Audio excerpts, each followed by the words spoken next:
Bonjour, aujourd'hui on se retrouve pour le dimanche Dixit avec mon Dixit Quest 2 comme d'habitude. Alors qu'est-ce que le Dixit? Eh bien le Dixit est un jeu de société pour les grands, les petits, les moyens, pour tout le monde en fait. Et du coup il s'agit de créer des histoires à partir d'images comme celle-ci, sans texte. C'est un jeu de société de chez Asmodée. Oui, de chez Asmodée. Malgré le nom étrange de cette maison d'édition, oui, de chez Asmodée. Je dis étrange parce qu'on m'a fait la réflexion et c'est vrai que c'est un des anges déchus. Et du coup, voilà, c'est un nom bizarre pour une maison d'édition de jeux de société, surtout pour les enfants, mais bon, il me semble qu'il est, enfin, de ce que j'ai pu lire, il est lié à la mort, je crois. Mais bon, pourquoi pas. Après tout, il y a sûrement d'autres symboliques qui m'ont échappé.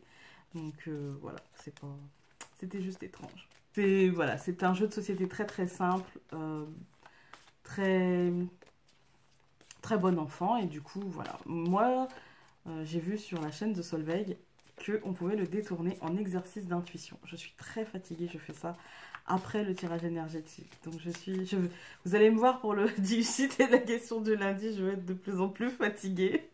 Mais c'est pas grave, je ferai illusion. Hein, je mettrai un masque, je ferai le lion, hein, je serai sur scène. Non, je suis fatiguée, mais bon, ça va le faire. C'est un bon week-end de repos et comme en 40. Bref, donc, oui, on peut en faire un exercice d'intuition. Donc moi, c'est ce que je fais. Et bizarrement, ça colle, mais il n'y a pas que moi. Hein, mais ça colle aux énergies de la semaine, en fait. Du coup, on est censé avoir une carte assez positive, vu le tirage positif qu'on a eu. Hein, mais ça ne veut pas sauter, là. Alors, généralement, quand je dis ça, peu de temps après, ça saute. Mais bon, après, c'est peut-être aussi parce que je suis fatiguée, hein, donc je mélange peut-être pas comme il faut. Vous pensez qu'on mélange différemment quand on est creux? C'est bon, il y en a une. Elle est intéressante. Elle est là. Alors, il y a des pas, donc dans ce qui semble être de la neige ou un sol blanc. Il y a des pas d'humains qui vont dans un sens et des pas de chats, d'ours qui vont dans l'autre. Et en même temps, est-ce que ça tourne pas en rond? Est-ce que ça tourne pas en rond? Est-ce qu'il faut pas aller chercher l'instinct animal qui est en nous, en fait? Est-ce que, pour la situation qui nous préoccupe, est-ce qu'il faudrait pas aller chercher l'instinct animal pour revenir plus fort vers la situation qui nous préoccupe? Moi, là, tout de suite, c'est ça qui me vient, moi. J'ai l'impression que c'est la même personne qui irait chercher, en fait, l'aide de son instinct animal, de son animal totem, de je ne sais pas. Mais c'est comme si, en fait, on allait chercher la bête, en fait. La bête qui est en nous. Ouais.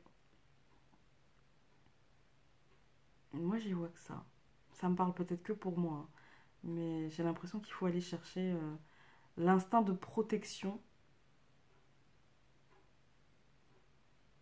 Ouais, la protection, la préservation, en fait, de notre intégrité émotionnelle. En fait, il faut aller chercher ça. J'essaie de rapprocher le micro pour que vous m'entendiez. Euh,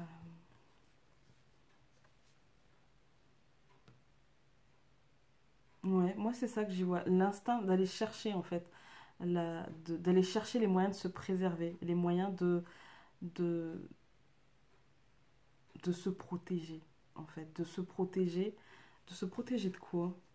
De nous, ouais, de se protéger de nous-mêmes en fait, de se protéger de nos émotions, de se protéger de notre incapacité à gérer nos émotions et peut-être aller chercher ce que nos animaux totems sont capables de nous apporter.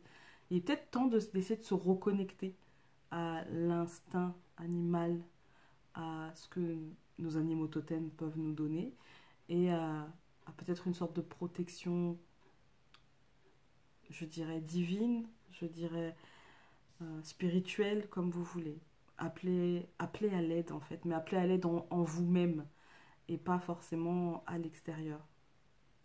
Et ça me parle bien en fait. Ça me parle bien. Pour calmer le mental, je pense qu'il va falloir appeler quelque chose de plus. Demander une aide. Voilà. Si vous y voyez autre chose, n'hésitez pas à me le dire en commentaire. Vous savez, je vous le dis à chaque fois. N'hésitez pas à me le mettre en commentaire parce que moi j'aime bien lire. Et en plus, il y a toujours des analyses pertinentes parce que je crois que cette semaine, je ne suis pas à l'aise avec les mots et que j'espère que vous le serez. Voilà. Parce que ça me fait plaisir. En plus, j'aime bien. C'est toujours, il y a toujours des gens qui ont des analyses très pertinentes, très poussées. Et c'est vrai que moi, je le fais là en. Je réfléchis pas vraiment sur la carte. J'accepte ce qu'on m'envoie et j'essaye d'y mettre le moins de mental possible et le plus d'intuition possible. Mais c'est jamais évident. Je le fais en 5-6 minutes. Voilà. Si vous avez plus de temps sur la carte, et vous en aurez sûrement, regardez, qu'est-ce qui vous vient, qu'est-ce qui... Vraiment, mettez ça en commentaire, moi ça me plaît toujours. Sur ce, je vous embrasse très fort et donc on se dit demain pour la question du lundi, toujours avec cette tête fatiguée. Voilà, à demain!